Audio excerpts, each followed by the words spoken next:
Hey, everybody, I'm Andy, and welcome to this week's Team Kentucky Update. Today, we start where we always start with great news for our Kentucky economy. Once again, Kentucky is placed in the top 5 for economic development per capita in Site Selection Magazine's new 2024 Governor's Cup rankings. I'm proud to say that we have been in the top 5 every year that I've been governor, and I think only one other state can say that. In the South Central region, Kentucky placed second for regional projects per capita, as well as third for total projects. And that's putting us up against every other Southern state, regardless of its population. In addition to the Commonwealth's strong placement in the South Central region, several Kentucky communities were recognized for their economic success in 2024 with categories based on population size. For the second year in a row, Bowling Green placed first by total projects among metro areas with populations between 50,000 and 200,000. The community also moved to the top spots in the projects per capita category. This is big news. I don't remember seeing the same city that size repeat back to back, at least since I've been following this the last 15 or so years. But there's lots of other Kentucky communities that also ranked so high compared to the rest of the nation. Paducah and Owensboro also placed in the top 10 of that same category for both total projects and projects per capita, meaning we had 3 Kentucky cities in the top 10. Louisville, Jefferson County, as well as Northern Kentucky, Cincinnati region, both took spots in the top 10 for metros per capita for populations over 1 million, in addition to Northern Kentucky, Cincinnati placing 7th in total projects. Lexington, Fayette County placed 5th in projects per capita and tied for 9th overall in top metros with populations between 200,000 and 1 million with 25 projects. Paducah was recognized with top 10 spots in the 2024 top Mississippi River Corridor Metro rankings. In addition, 8 Kentucky communities placed in the top micropolitans based on number of projects. That's the 6th most nationally. They include Richmond, Berea, Corbin, Frankfort, Somerset, Campbellsville, Danville, Franklin, and Madisonville. These Governor Cup rankings showcase what we already knew. Kentucky has been on a roll, and we are positioning ourselves for long-term success. Hundreds of new and expanding companies are selecting our new Kentucky home for their projects and creating jobs throughout the Commonwealth. I'm proud to see not only the recognition that we've had as a state, but to be able to recognize all of these great communities for their really hard work. Since my time as Attorney General and now as Governor, the safety of all Kentuckians, but especially our children, has been a top priority. As Attorney General, my team arrested a record number of child predators and trained thousands of Kentuckians to recognize, report, and prevent child abuse and human trafficking. When I became governor, my successor, General Cameron, told us that he wanted to use that group in the Attorney General's office to focus more on financial crimes. Thankfully, the Kentucky State Police absorbed this mission to protect our kids from online exploitation and to hunt down these child predators that would cause harm to our children. Today, I'm proud to update you on that work. Since I became governor, the Kentucky State Police has arrested 309 child predators for cyber crimes involving internet-related crimes against Kentucky's children. The message they're sending is clear. There is no place for child predators to hide in Kentucky. We will find you. We will arrest you, we will prosecute you, and then we will incarcerate you for what you have done or what you're trying to do. As a dad, I want every Kentucky child to be safe from harm. But as governor, it's my job to continue that next step and next step and next step to make them safer. Today, we have Lieutenant Mike Bowling, commander of the KSP Electronic Crime Branch, and Jill Seyfried, Executive Director of Prevent Child Abuse Kentucky, to talk about the work they're doing to keep our children safe. Come on up. Thank you. Thank you, Governor. I appreciate the the kind words, and we are working hard to do just that. Last time I was here, we talked pretty general about internet safety and some tips that parents can use to keep their kids safe. I want to kind of dive and get into some specifics today with you about some current trends that we're seeing that are very concerning and on the rise. The first is financial sextortion. And we are very concerned about the surge that we are seeing in these complaints coming in. And what that is where a perpetrator will coerce a child to sharing explicit content and then demand payment, or they will show those to other people. Now, I'll kind of explain what we see every day in our office. You have a perpetrator develop a relationship with a child online on messaging apps and social media. Once that trust is earned, they ask for a photograph, a picture, explicit photograph. And once they have that, they will threaten. If you don't send me more, I'm going to show this to your friends. I'm going to show this to your family. I'm going to show this to your school, your church, etc. Here's their names, and this is what will happen. And there's never enough photographs sent. There's never enough money that can be sent for this to stop. So our kids are suffering mentally, and they're suffering continuously. This is a very fast-paced crime. It happens in basements. It happens in our children's bedrooms at night while we're asleep, and it's continuous. It's devastating and tragically linked to self-harm. Now, there are some things that obviously we can look for as parents. You look for social isolation. You look for withdrawal. Um, you look for that phone to always go with them. If they're going to the restroom or they're going to the kitchen or they're going to a place where you're not at, that phone's in the pocket, or you walk in, it suddenly goes off or goes face down on the table. You know your families, and you know your children, you know your friends better than I do. You know what that normal behavior is like, and you know what a deviation from that behavior is. And when you see that deviation, we need to have continued talks. Now, I would want you to have those talks before these incidents happen to warn our children what's online and the dangers that are out there. Secondly, we're seeing a rise in AI, or deep fake images, or deep fake exploitation. And that is offenders manipulating real images of children and making entirely what we call synthetic CSAM, or synthetic child sexual abuse material. And this is new material that is being added and circulated online. So this is two main problems that we're seeing a drastic increase in. And it used to be stranger danger. That's what I was taught growing up as a kid. Be careful what talking to strangers. Be careful what they say to you, what they offer you. But now it can often be peers in school and acquaintances. Most of these crimes start and begin on social media or gaming system ecosystems. So be familiar with what they do online. Be familiar with the apps they have downloaded. Be familiar with the games. Don't be afraid to walk into that child's room, put a headset on, and see what they're saying online. See what they're saying when they're gaming. Just be involved. And I appreciate the governor talking about our recent successes. We worked very hard. We have recently upfitted our forensic laboratories with the latest equipment. We have two ESD canines, Cam and May, we're very proud of.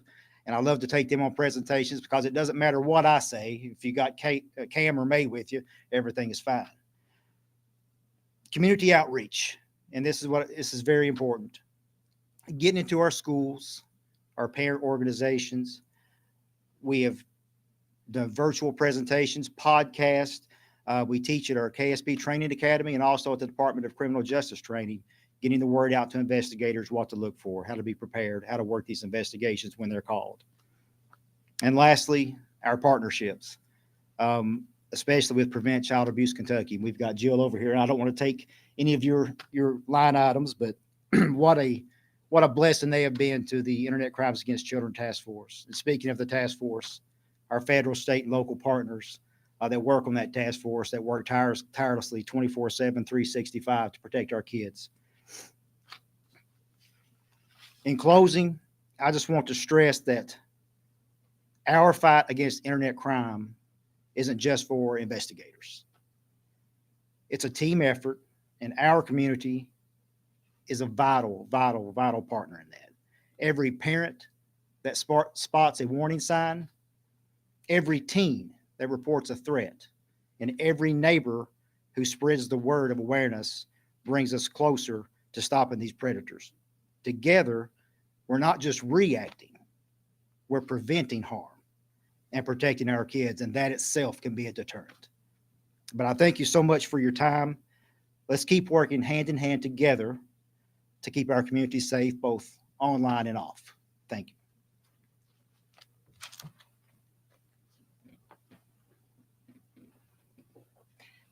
Thank you. I'm Jill Seifert, Executive Director of Prevent Child Abuse Kentucky. Thank you, Governor. Thank you, Lieutenant Bowling. We appreciate the opportunity to be here today. Prevent Child Abuse Kentucky is a statewide child abuse prevention organization, and we have 330 partners across the state, not the least of which is the Kentucky State Police and our Governor's Office. One statistic that I did not hear Lieutenant Bowling say, which I think is very important for everybody to understand the magnitude that we're talking about, Kentucky State Police, the Electronic Crime Branch, receives an average of 1,000 tips every month of every year, and it keeps increasing. Some months that number is in excess of 1,400. So if you boil that down, that is almost 33 tips or referrals are received every day of the year. So just think about what you are doing throughout the course of your day and think of 33 children who are being impacted that day. We know that sextortion, which Lieutenant Bowling mentioned, most commonly occurs via phone, tablet, messaging apps, social networking sites, and video chats. And we also know that predators use a variety of tactics to entice children.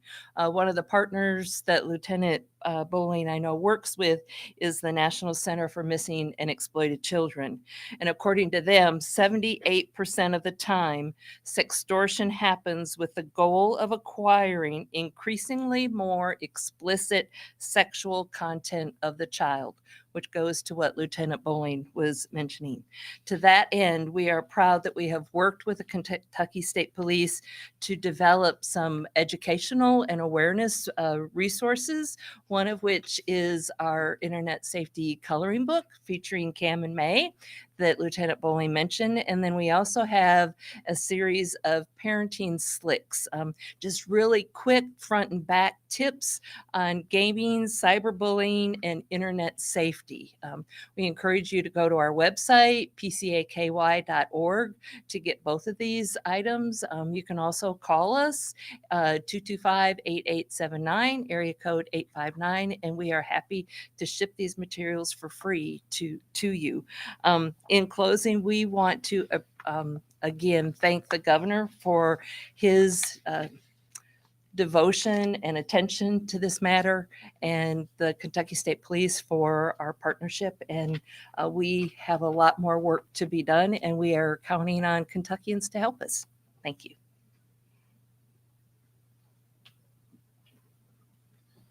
Thank you, Jill. Thank you, Lieutenant. Your teams make us proud. You do important work. Thank you for protecting Kentucky's children. And everybody out there, remember, reporting child abuse isn't just the right thing to do. It is your legal obligation. We all have an obligation under the law when we believe that a child is being abused to report it. But please go online.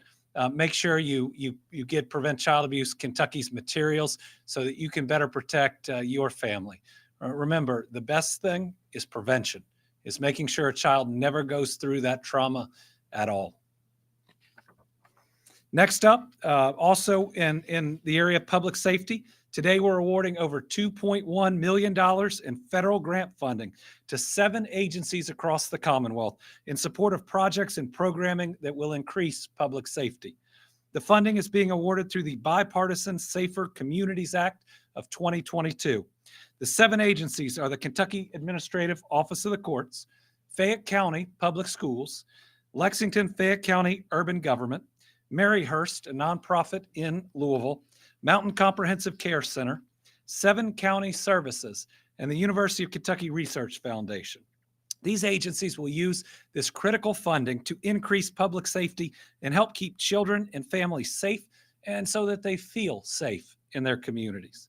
Today's $2.1 million will be used to enhance the mental health court programming by providing alternative sentences for individuals with mental illness or addiction. It'll pair mental health professionals with emergency first responders to better assist individuals experiencing a mental health crisis in hard-to-reach areas.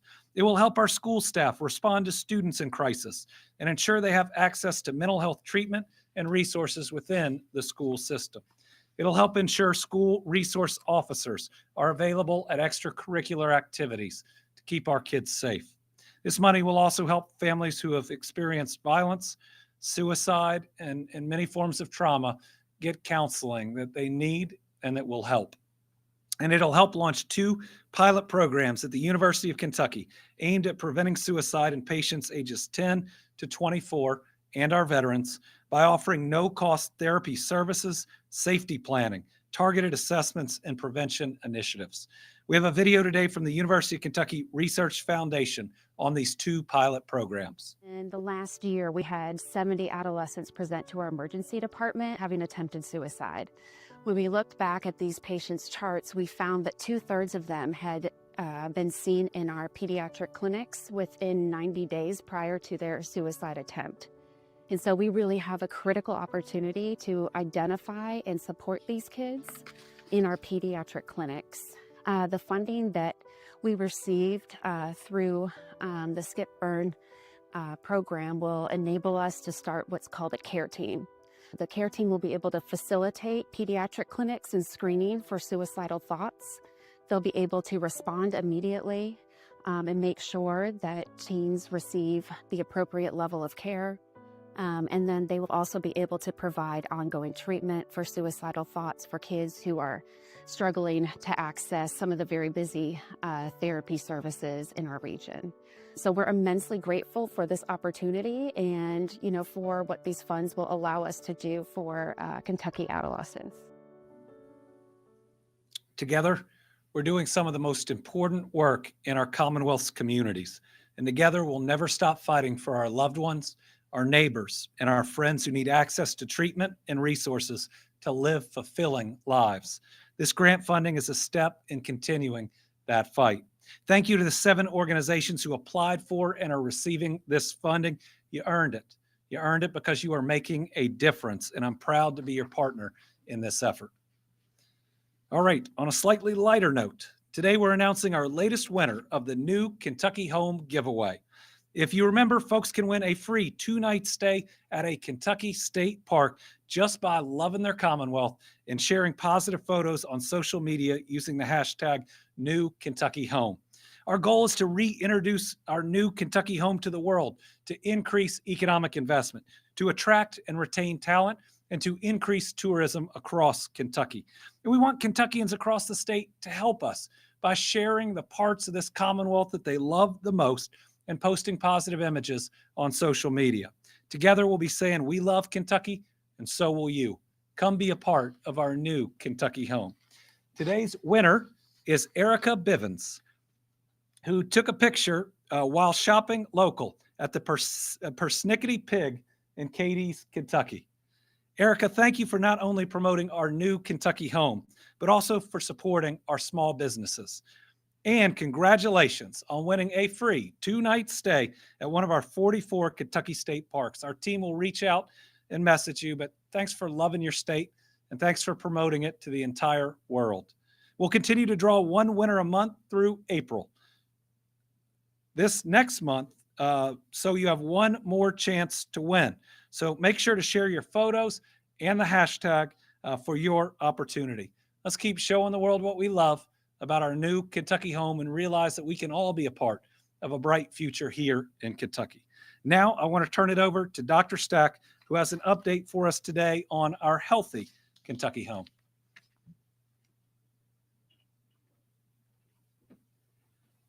Thank you, Governor. I didn't expect I'd get to follow the Persnickety Pig. Special.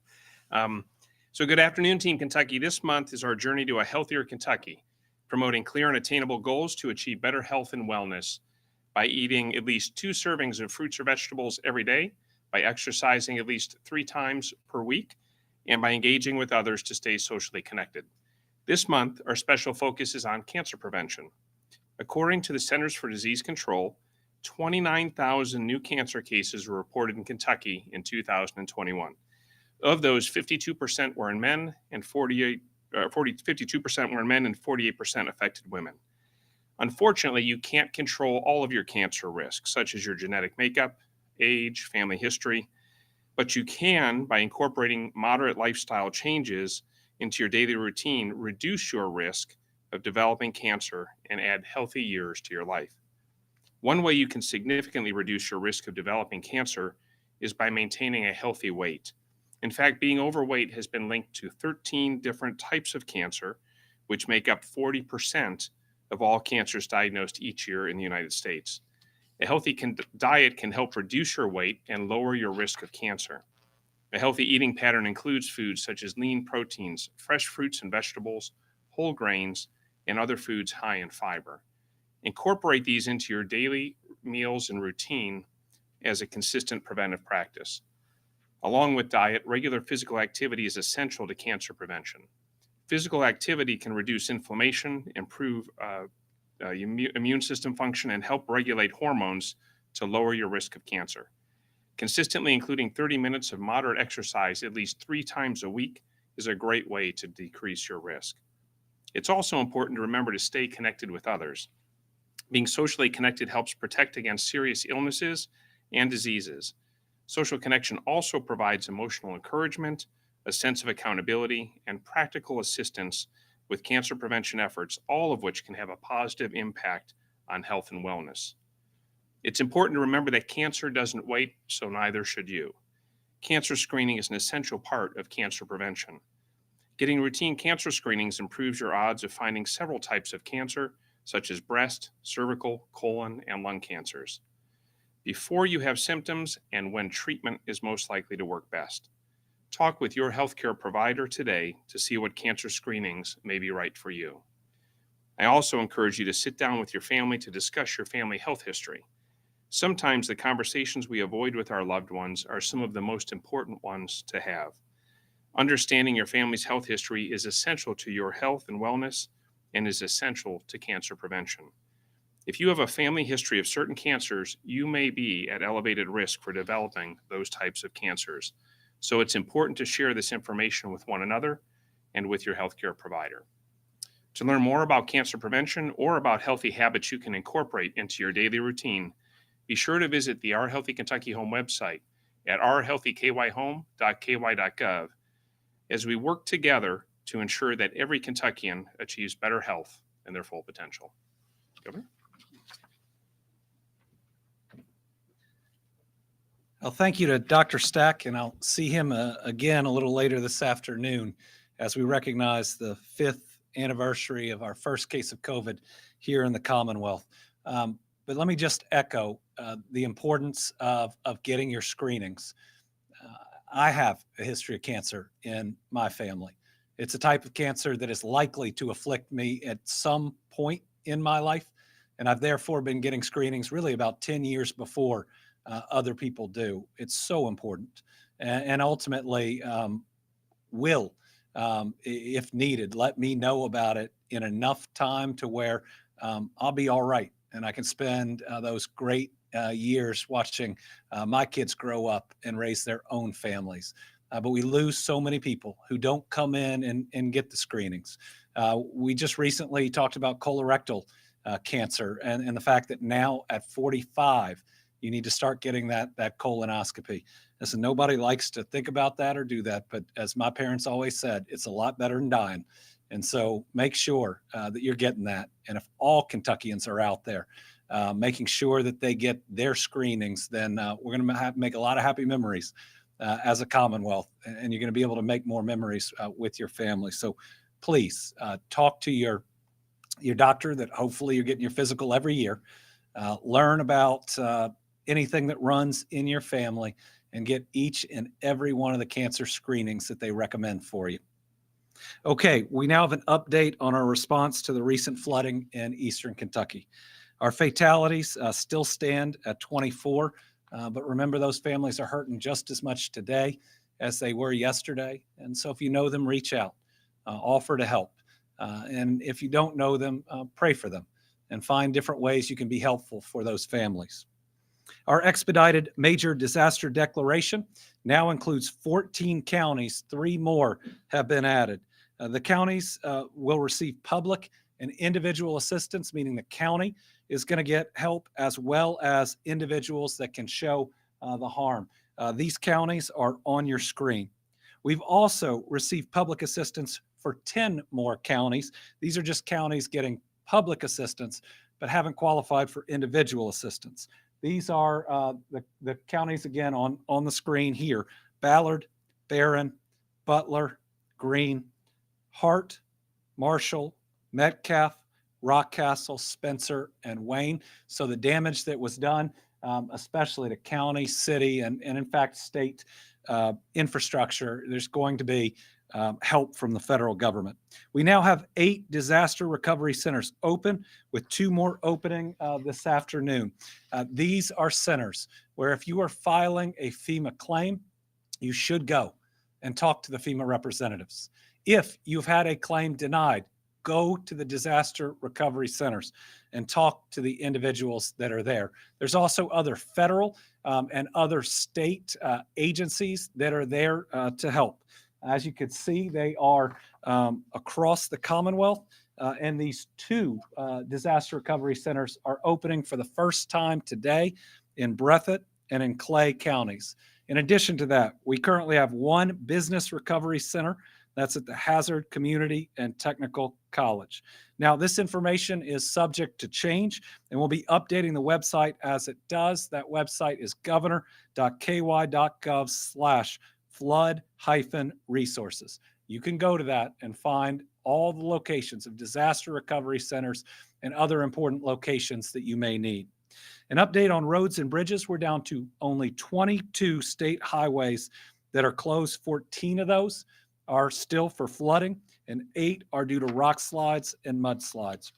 Now, we're still assessing the damage to our roads and bridges, but as we're here today, nearly 600 reports of damage requiring repairs for our state highways. And we performed 199 bridge inspections, and they're all safe, but 19 will require follow-up to identify repairs, and at least 87 of them were impacted in some way by debris. Our KYTC crews continue to assess damage, focused on repairs to restore roads quickly, and at least as quickly as possible. If you're in a flood-affected area, please drive with caution, as those repair crews are out there. They are Kentuckians that leave their families to try to make your roads and bridges as safe as they can be for you, so you get home to your family. How you drive around them determines whether they get home safely for their family. So look out for your neighbor. Remember that KYTC person working on the roads is your neighbor. So slow down and share the road to keep yourself and those KYTC employees safe. On debris removal, we've now received approval for federal assistance for debris removal in Knott, Martin, Perry, and Pike counties. That's going to be really helpful. It does come with a number of rules, but it's worth it to work through them. But right now, continuing to work the plan for debris removal. And I'd say for those living in the area, debris removal always seems like it takes too long. You want to get the chaos out, but once it starts in the full plan, it's done much more quickly than anyone could imagine. Watching once we had all the crews out in Eastern Kentucky after the 2022 floods, and the difference that it made day to day, week to week, and month to month was something incredible to see. The Kentucky National Guard is still on the ground, working hard to support flood-impacted communities. Right now, 82 guardsmen are helping with security, clearing debris, and getting supplies where they're needed the most. Engineers with our Guard are using heavy equipment to help clear roads in several counties, making sure folks can get back to their homes and jobs. We also have liaison officers in a number of counties that are continuing to field requests and make sure that before they head home to their community, that the communities that are impacted have things under control. The Guard continues to deliver critical supplies to local distribution points and has been moving approximately 13,000 pounds of critical supplies each day. We've also received approval to accept applications for disaster unemployment assistance from individuals in 14 counties who are out of work as a result of the severe storms beginning on February 14th. We also learned this week that 14 counties were approved for Disaster Supplemental Nutrition Assistance Program, or DSNAP. Those counties are on your screen: Breathitt, Clay, Estill, Floyd, Harlan, Johnson, Knott, Lee, Letcher, Martin, Owsley, Perry, Pike, and Simpson. Last week, we also got news that the U.S. Small Business Administration had approved a disaster loan program for 22 counties. And that means that those small businesses are eligible for physical damage loans and economic injury disaster loans. Small business and most nonprofits in the adjacent counties are also eligible to apply for SBA economic injury disaster loans. These are the adjacent counties that have thus far qualified under the SBA program. Applications for disaster loans may be submitted online by using My SBA Loan Portal, or you can visit any disaster or business recovery center. If you have questions, you can contact the customer service via the number on the screen or by the email. The filing deadline for physical property damage is April 25th, 2025.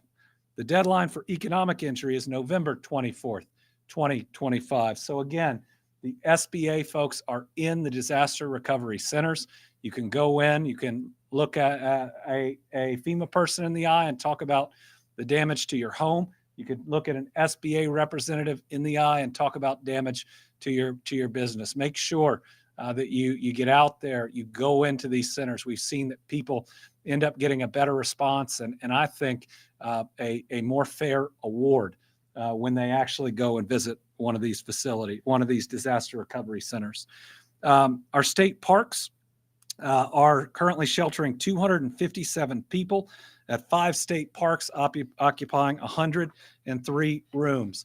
And in a new announcement today, we're announcing that Jenny Wiley's Campground is also sheltering an additional 23 people in travel trailers.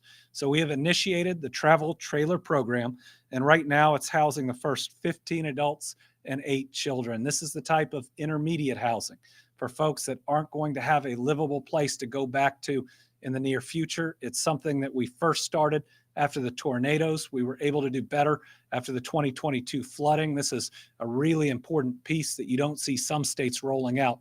I'm proud that we do, and it's using the infrastructure that we put in place after the 2022 floods to hook up these travel trailers. More rooms at our state parks are open and available if needed. We are continuing to work on long-term housing to keep our families safe in the future, and those are the 7 high-ground communities with more plans on the way. We hope these new Kentucky homes will offer a bright, safe future.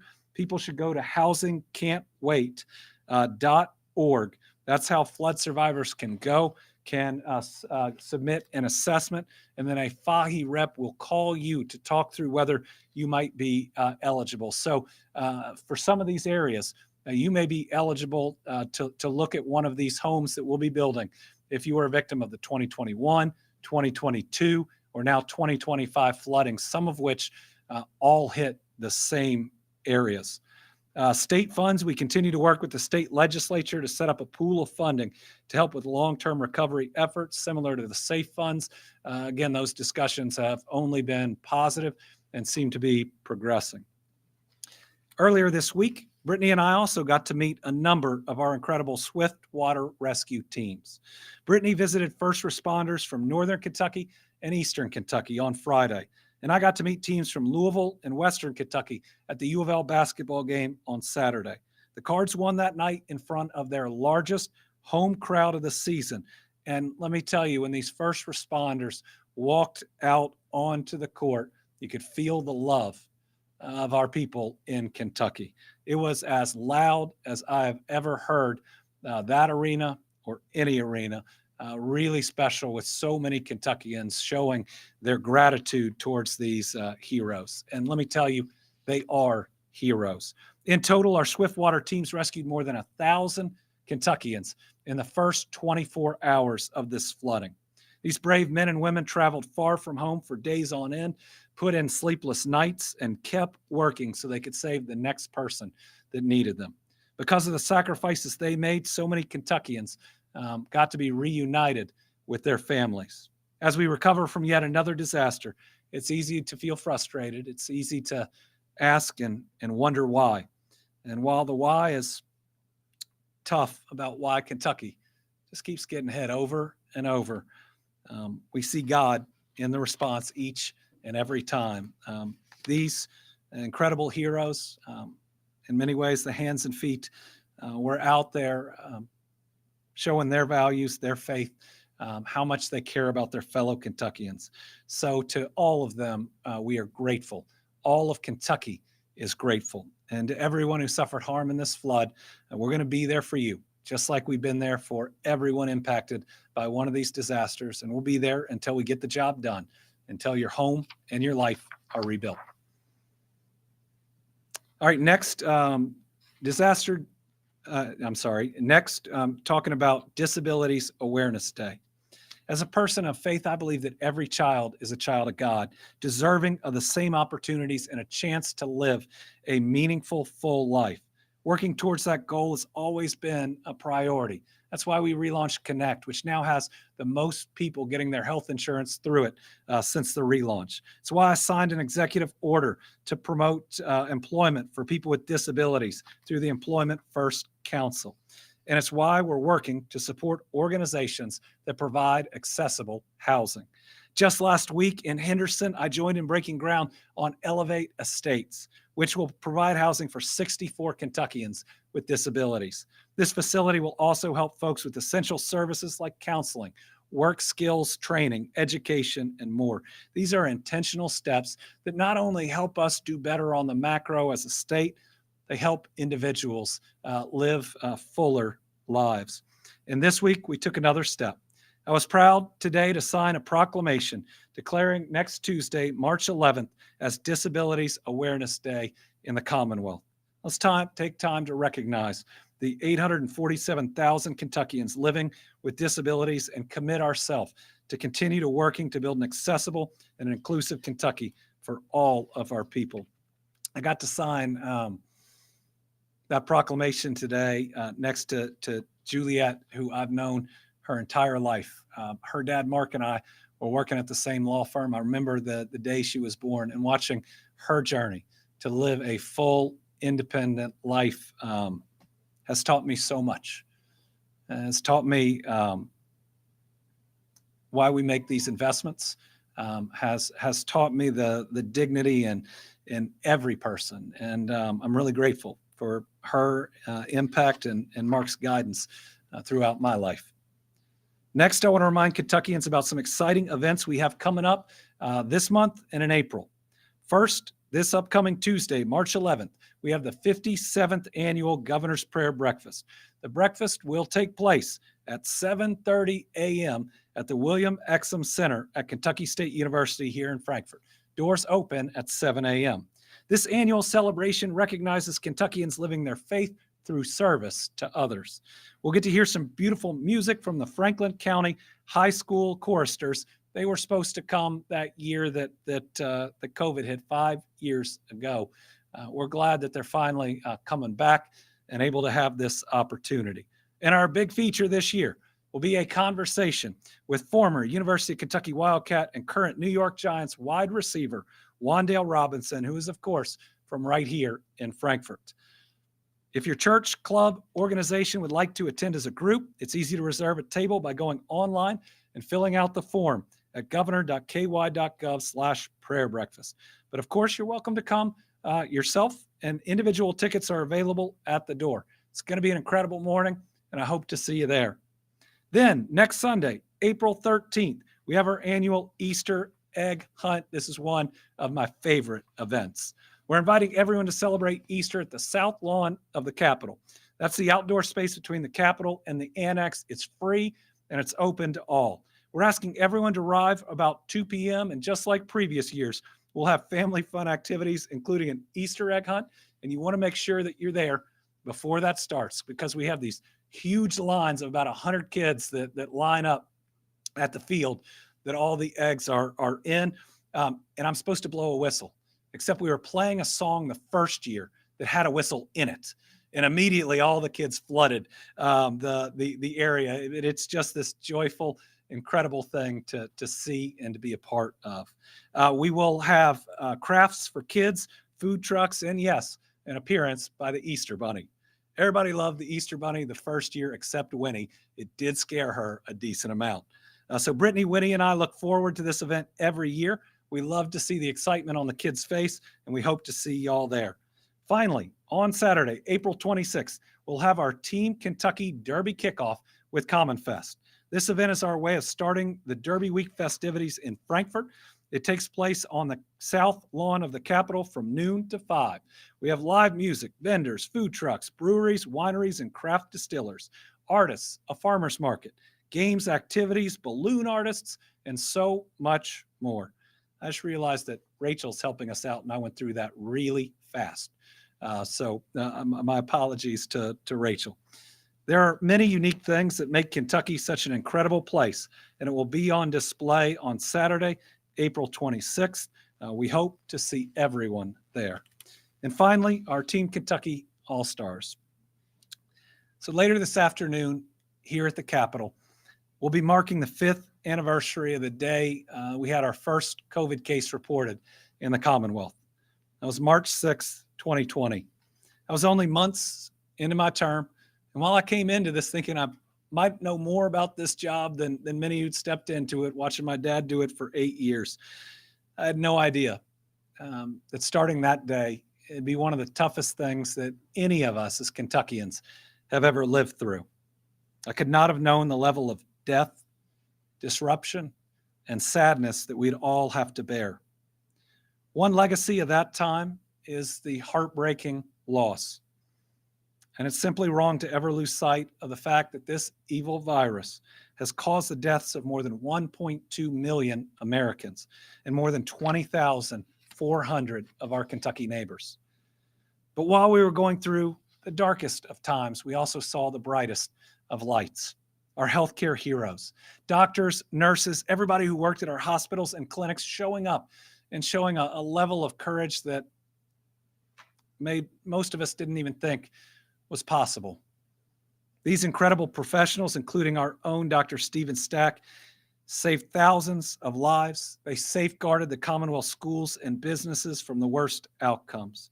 We had doctors and nurses walking into increasingly packed COVID wings in the early days without the PPE that they needed, but they did it anyways, knowing that they could take that virus not only home and it could harm themselves, but they could even take it home to their family. It's going to be impossible to ever repay those healthcare heroes, but we can start by continuing to thank them, by not burying what we went through, and by recognizing that most of those healthcare folks that we're seeing today for a wide variety of things were there in the toughest times doing that work. They truly showed what living faith and values at the highest level, what selfless service is. I think they gave us all hope, because if they were strong enough to push through it, walking right into it, then we'd be strong enough to give up those things for a period of time that we'd have to keep other people around us safe. So today, in honor of the 5th anniversary, I'm naming all of our healthcare heroes and everybody who helped us get through a once-in-a-century pandemic, and we got through it together, our Team Kentucky All-Stars. And if you're in the Capitol today, we'll be marking the anniversary at 3 p.m. in the Capitol Rotunda. We'll also be live streaming it on YouTube. All right, we have 4 journalists here in the Capitol, and we have 2 online. So we'll start with Carolina. Governor, Canada has responded to some of President Trump's tariffs.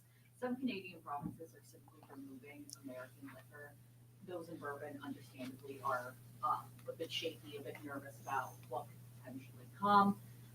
What have you been talking about with Canadian leaders when you're on them. Can you tell us a little bit about those conversations and how you're feeling about this entire situation?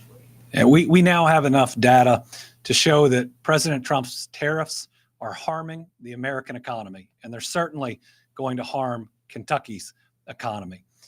These tariffs, which were the sole decision of this president against two countries that are our allies, especially Canada, which has stood with us in just about every international conflict in the past 100 years.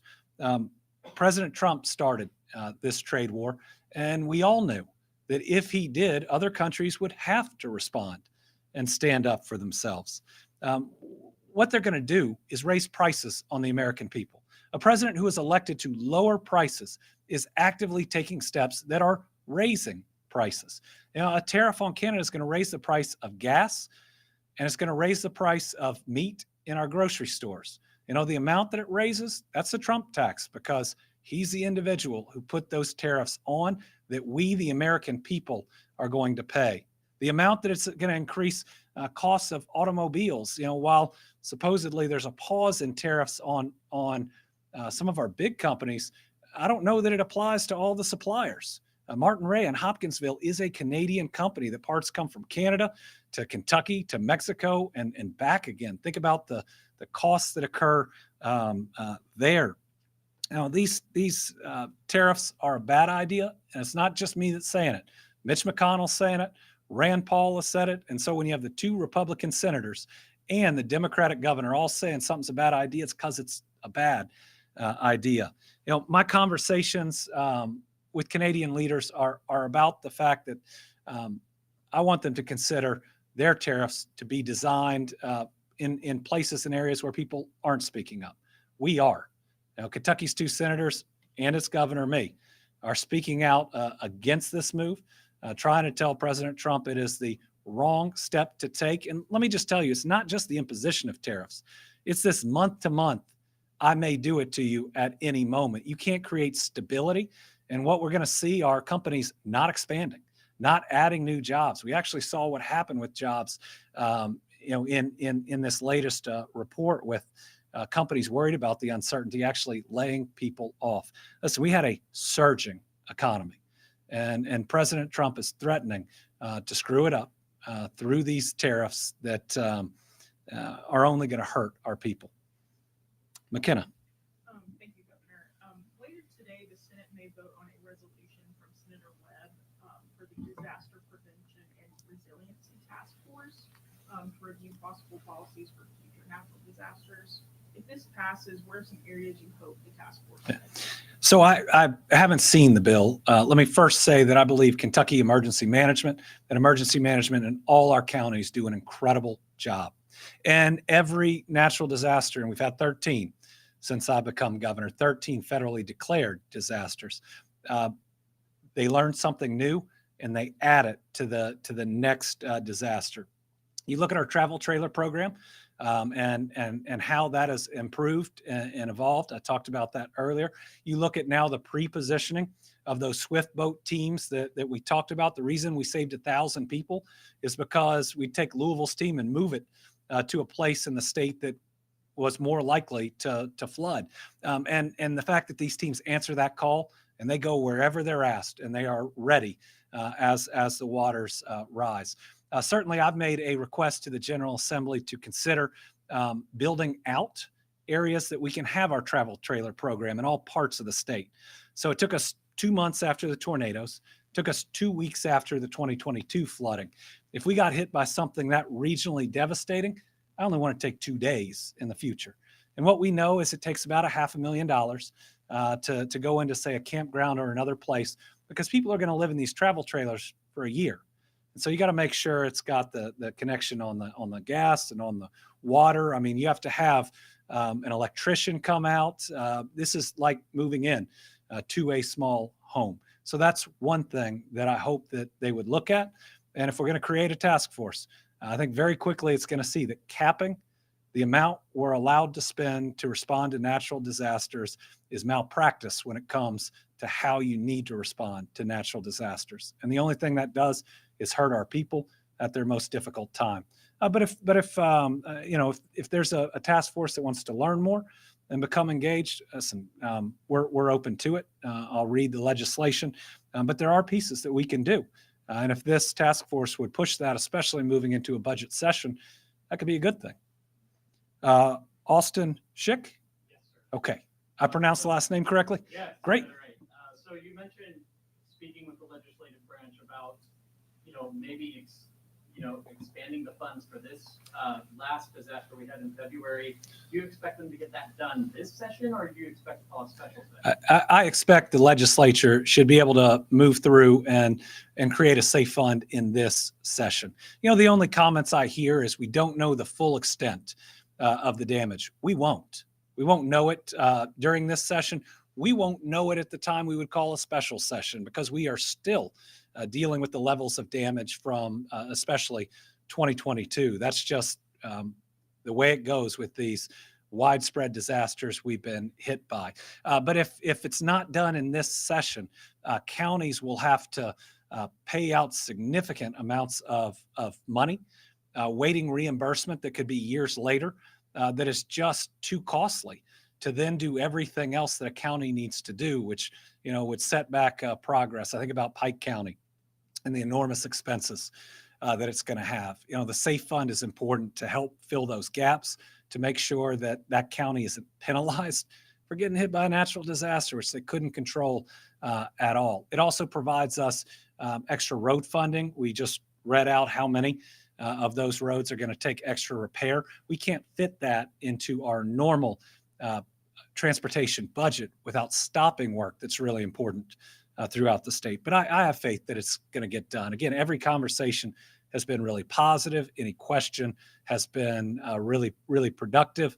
And oftentimes these things come near the very end, but I think they'll get done. And even if they need those last 2 days, this is something that we're all working on together. And I think that there could be more than a little security that if they get it passed, even in the last couple of days, we're going to make sure it goes into effect as quickly as we can.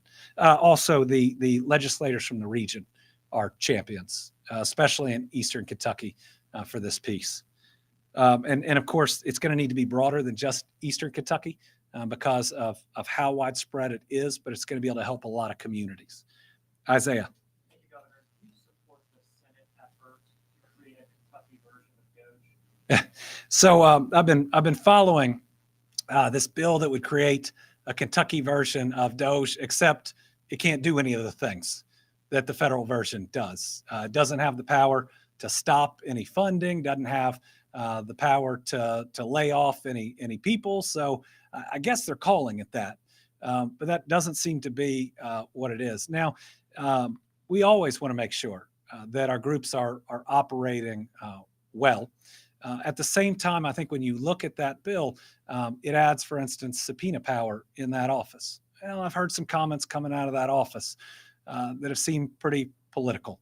And so, my hope is that any changes that we make, especially that confers more power to any constitutional office, that we're being careful in how we're doing it, and that it's going to end up being used for the betterment of the people of Kentucky and not as a political tool. A little concerned about the auditor's office because of how it treated the ombudsman since it's been there. The ombudsman was, in the last session, removed from the Cabinet for Health and Family Services so it could be independent. And it said in the law that it would be independent. But the auditor has repeatedly called it her office, instructed it to do different things, and operationally, by the auditor's own words, I have very serious concern about whether the law was followed into how the ombudsman office operates. So again, if you're conferring additional authority to an office that seems to have exceeded it and how it treated an independent group, a few concerns there. If I could follow real Sure. quick. I'm told that Medicaid, unemployment insurance office would sort of be two of the focuses. Do you believe this could lead to cuts to those? Well, if the focus of the auditor's office is Medicaid, then why is the General Assembly setting up their own task force and oversight where we'll go and testify and provide all the same documents. What's interesting about this bill is it's almost suggesting that the oversight by the legislature in doing its job when we go and testify about all these things in front of multiple committees. What we're seeing out of the federal government would be disastrous to Kentucky. I mean, first, closing Social Security offices in Eastern Kentucky without understanding our topography means some folks that don't have that money for gas, that are already living off of a small stipend, are going to have to drive hours just to talk to somebody. And typically, these are people that are going to need to talk to somebody face to face the most. And threatened cuts to Medicaid, oh my goodness, would devastate rural health care. And remember, the folks that are on Medicaid are the people we love the most, our kids and our parents. Half of Kentucky's kids are covered by Medicaid. 70% of our long-term care costs are covered by Medicaid. Major cuts from the federal government in Medicaid will impact our kids, will impact our seniors, and will ultimately cause closures of rural hospitals. All right, on the phone, Tom Latek. Thank you, Governor, and good afternoon. It goes back to something you were speaking about earlier. State Senator Julie Rocky Adams has a bill that has basically just one more step to go to become law, dealing with the issue of sextortion. Do you think that bill goes far enough?